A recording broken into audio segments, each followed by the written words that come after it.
Yeah, you could be the greatest, you could be the best, you could be the King Kong banging on his chest. You could beat the world, you could beat the war, you could talk to God, go banging on his door. You could throw your hands up, you can beat the clock, you can move a mountain, you can break rocks, you could be a master, don't wait for luck. Dedicate yourself and you gon' find yourself. Standing in the Hall of Fame, yeah. Bapak-bapak, kami dari Balai Perhutanan Sosial Palembang merasa terhormat bisa mengunjungi hutan lindung Bukit Cogong yang dikelola oleh KPH Bukit Cogong. Nah, saya kira ini menarik Pak Kepala KPH karena ternyata di dalam pengampuan Bapak ini ada HKM di area hutan lindung ini. Mohon nanti Pak Ketua HKM dan Pak Kepala KPH pertama-tama memperkenalkan diri kepada pemirsa, kemudian nanti ada beberapa hal yang ingin saya tanyakan kepada Bapak berdua. Monggo Pak Ketua HKM mungkin bisa memperkenalkan diri dulu, setelah itu nanti Pak Kepala KPH. Monggo Pak. Nama Nibuansa, alamat Desa Sukakarya, Kecamatan SDL Terawas, Kabupaten Terawas. Siapa itu ke 62 tahun sekarang? Ya, masih muda ya Pak ya. Ya, alhamdulillah. Kami di sini ya sebagai ketua kelompok yang mengajak para petani hutan ini menganjurkan itu tanaman HHBK seperti pisang, kopi, karet, dan wisata juga. Iya, baik. Monggo Pak Kepala KPH mungkin dapat memperkenalkan diri Bapak sekaligus menerangkan tentang KPH dan sedikit tentang HKM. Terima kasih Pak Bayu. Perkenalkan saya Idi Cahyono, saat ini sebagai Kepala PPD KPH Wilayah 13 Pacitan Bukit Cogong. Ya. Nah, Bukit Cogong ini bukan salah satu unit yang dikelola oleh KPH Lakitan. Jadi KPH Lakitan kurang lebih 76.000 hektar, ya. Dengan kita punya unit 8 sehingga mengelola kurang lebih 100.000 hektar. Ya. Ada 2 unit 6 Lakitan dan unit 8 Bukit Cogong. Gitu. Jadi Bukit Cogong ini sebenarnya kelompok hutan lindung. Ya. Ada 3 bukit. Bukit besar, ini, tadi yang kotak tadi di kotak, yang sebelah kanan ikatan. Ya. Tiga-tiganya kita usulkan untuk menjadi kelola perhutanan sosial dalam wadah kelompok perhutanan sosial KPS. Jadi yang duluan ini luas hutan lindung bukit besar ini, sebenarnya 1.200-an, ya. Karena lintas administrasi Kota Lubulingga dan Kabupaten Terawas. Gitu. Nah, pada awalnya ini kan dikelola sama kelompok tani di bawah binaan Dinas Kehutanan Kabupaten, gitu, sebelum adanya KPH.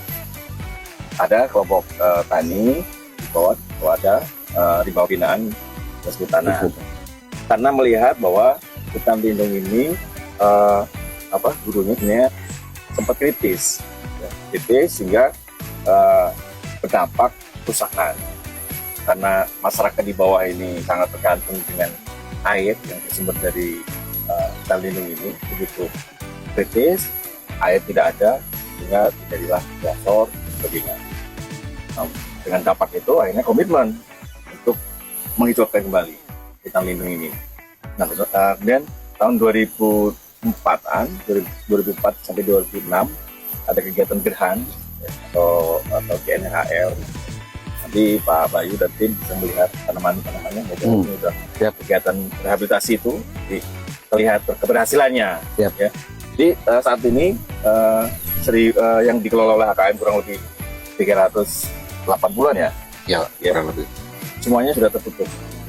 Wah, luar biasa. Tutupan hutannya sudah bisa dibilang pulih seperti menjadi tutupan hutan kembali, Pak Kepala KPH. Dan komitmen masyarakat di sekitar hutan lindung ini yang mengambil manfaatnya, HBK-nya, gitu, baik rotan ataupun karet, gitu ya, madu, komit tidak melakukan penebangan, ya, terjaga suasana juga. Ya, nah, ini saya kira luar biasa.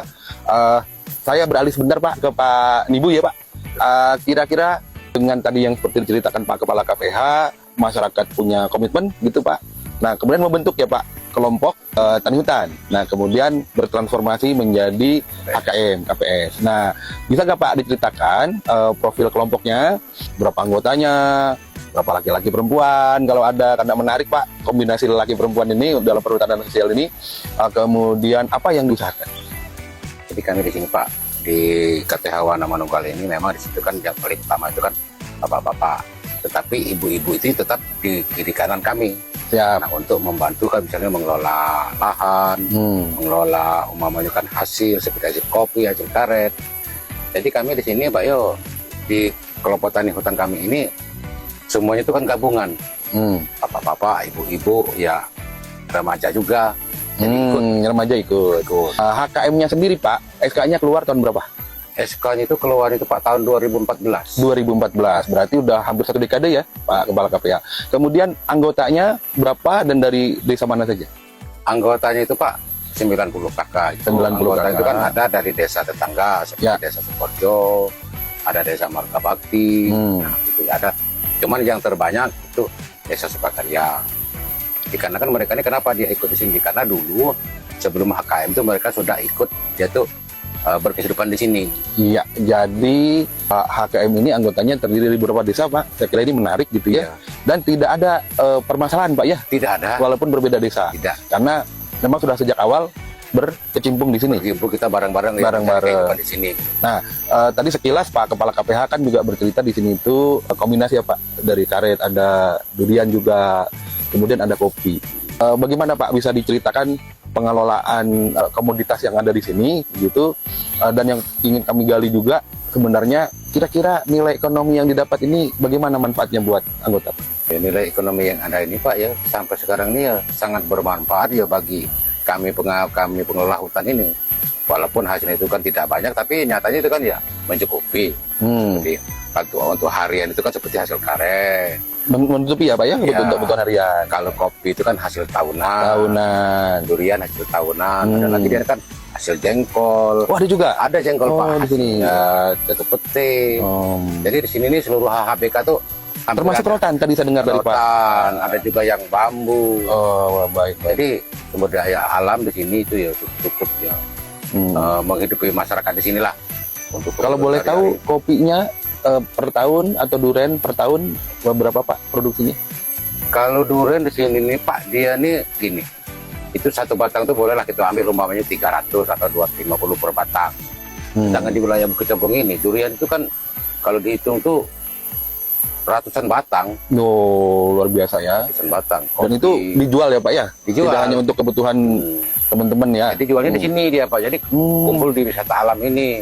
Jadi tidak keluar di sini Tidak, juga ya. tidak. Jadi Oke. orang tuh dari luar berdatangan ke sini. Kopi bagaimana Pak? Kalau kopi sekarang juga kopi bagus, harga bagus.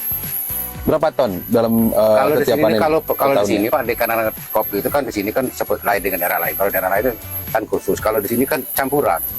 Jadi paling-paling satu hektar, paling-paling satu hektar itu keluar 4 kintal, 3 kintal, 1 hektar. Kopinya dijual bin atau sudah diolah Pak? Sudah masih bulat, Oh, masih bulat, oke. Pak. Belum ada brandnya ya? belum. Sementara belum.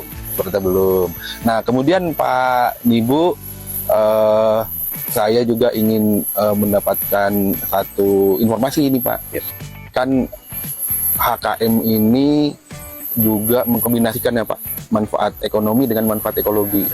Nah, dari manfaat ekologi ini keluar tadi air, ya Pak. Apakah air ini dimanfaatkan hanya untuk kepentingan irigasi atau kepentingan ini, atau ada rencana ke depan Pak Nibu air ini mungkin diolah gitu ya, seperti juga kopi gitu ya, kira-kira apakah punya rencana seperti apa Pak? Ya, kalau sebenarnya ada rencana itu Pak, seperti air kan jadikan air kemasan. Itu kan kalau kopi ini bagaimana kan punya brand ke depannya kan harapannya gitu. Tapi untuk sementara ini kan kami kan mengelola kan ya apa adanya dulu. Padanya. Kemudian ini ada ekowisata Pak ya. Jadi pemirsa, hutan lindung Bukit Cogong ini ada APL di depannya Pak ya, gitu. Dan ini saya kira menarik karena ada fasilitas ekowisata. Nah ini bagaimana Pak? Kan pengelolaannya juga oleh teman-teman HKM. Dari ekowisata ini saat-saat ramainya seperti apa, dan apakah ada kontribusi ekonominya juga? Iya Pak, ada kontribusi ekonominya. Jadi mereka tuh kan Jadi kan di sini kan ada retribusi kan seperti roda 2, roda 4. Per orangnya itu kalau menurut peraturan daerah itu kan 5.000 per orangnya. Per orang ya, Pak ya? Kalau roda 2 itu kan 5.000, kalau roda 4 Rame-ramenya berapa orang, Pak? Per musim lagi ramenya pengunjung ini? Akhir pekan, yang rame itu akhir-akhir pekan. Sudah itu kan seperti misalnya bulan-bulan Agustus, yaitu tahun baru, itu Lebaran, liburan. Terdata ada berapa orangnya, Pak? Kami di sini Pak terdata itu dalam 1 bulan itu kami ambil dalam 1 minggu itu sekitar orang 500 lah dalam 500. 1 minggu. Dalam 1 minggu. 1 minggu.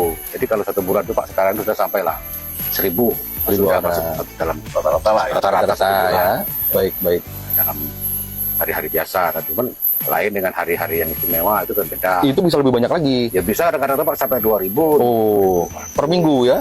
Pernah 1 hari Per hari sampai 2.000. Wih. Ya. Ada rombongan kemah. Oh, jadi ada juga untuk berkemah ya, Pak? Ada. Itunya spotnya ya. Ya luar biasa. Jadi sebenarnya potensi di sini selain tadi komoditas, Pak Kepala KPH juga ada ekowisata, Pak ya. Iya, Dan jasa lingkungan berupa air yang Ya, potensinya. tadi karena fokus kita hutan lindung, Ya. tidak mengeksploitasi untuk hasil lindung kayunya, Ya. maka digalilah potensi yang lain. Ya. Ketika wisata, ya, jasa lingkungan.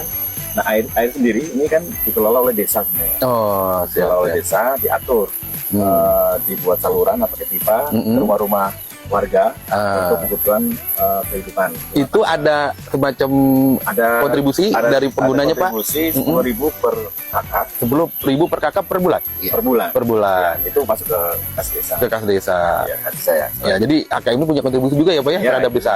Itu nilai ininya kan, ekonominya. Nilai ekonominya sebenarnya ya, walaupun tentu ini luar biasa, Pak, karena ternyata kelompok juga punya nilai juga ya untuk pengembangan desa. Nah, untuk air sebenarnya ada investor yang berminat untuk untuk mengolah menjadi Air minum dalam kemasan. Ya, ini sudah berproses. Ya, ya. Hanya saja karena mengambil air dari hutan lindung kan harus persyaratan lingkungannya yang Ada ribet lah. Gitu. betul, Ya, betul, Pak. sehingga kemarin memutuskan menarik diri untuk proses berikutnya gitu. Ya. Karena Oh, iya, iya. dulu ya, Iya.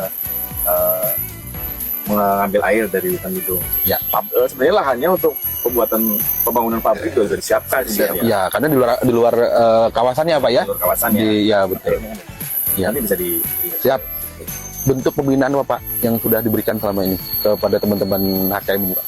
Ya, pertama tentu pembinaan secara kontinu. Ya. Dan kita menetapkan penyuluh pendamping. Penyuluh pendamping, Ya, siap. dari penyuluh kita tetapkan untuk selalu melakukan pendampingan, tidak hanya terkait dengan wisata, juga dengan kegiatan lembah, dan kunjungan wisata juga. Nah, dan ini juga kemarin kan kita usulkan ke Pertamina sehingga selama 3 tahun ke depan kita dapat kerjasama dengan Pertamina, kita bangun untuk lebih maju lagi sehingga nantinya peningkatan pendapatan sebenarnya.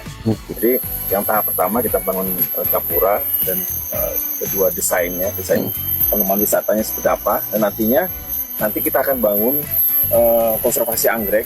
Ya. Oh, menarik, Pak. Sebelah sini nanti sesuai dengan desain kemarin tim ahlinya dari tim konsultannya setuju. Juga nanti ada kita bikin spot-spot yang lain. Ada juga nanti jalur ETP, ya. ETP-nya sudah ada, tinggal jalurnya, dan juga nanti ada ETV, Pak. ETP. Ya, yang kendaraan lintas Ya. itu ya, lintas medan itu ya. Ada, kita udah Iya. punya 2 nanti. Oh, iya, luar biasa, Pak. Ini juga nanti ada panggung, ada juga spot camping, glamping, dan sebagainya. Glamping itu semua akan di fundingnya support dari Pertamina. Ya, betul. Wah, luar biasa, Pak.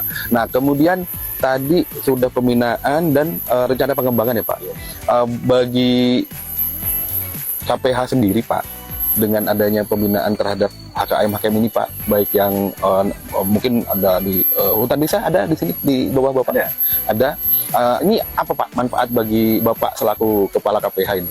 Karena saya kira sebagai sebuah solusi, Pak ya, di mana masyarakat mendapat akses legal dan pengelolaan hutan, mestinya sesuatu nilai yang positif, Pak. Tapi saya ingin dengar dari Pak Kepala KPH, kira-kira apa, Pak, nilai positifnya ini, Pak? Ya, yang pertama kan bahwa kawasan di wilayah KPH kan sudah dikuasai masyarakat sebenarnya.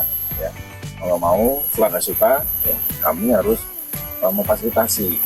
Jadi memberikan akses kepada masyarakat yang tadinya secara ilegal, ya, kita wadahi dari kumpulan kelompok, dan kita ajukan untuk mendapatkan izin perhutanan sosial gitu, sampai ke penyusunan dokumen RKU-nya dan sebagainya, itu kami fasilitasi sehingga bisa secara legal, dan juga setelah mendapatkan legalitas RKU, dokumen perencanaan usahanya, potensinya apa, ya kita fasilitasi bagaimana untuk bisa mengembangkan usaha madu misalnya, potensinya kita berikan koloninya gitu kan, dan yang lain buat wisata ya kita coba gali, dan yang lain juga misalnya butuh untuk penanaman, nah kita seperti itu dari KPH. Kemudian adanya keterbatasan SDM di KPH, ya, tentu adanya kawasan hutan lindung yang diberikan legalitas kepada KPS, tentu hutan ini terjaga secara ini, karena masyarakat ketergantungan dengan kawasan hutan lindung ini kan sangat tinggi,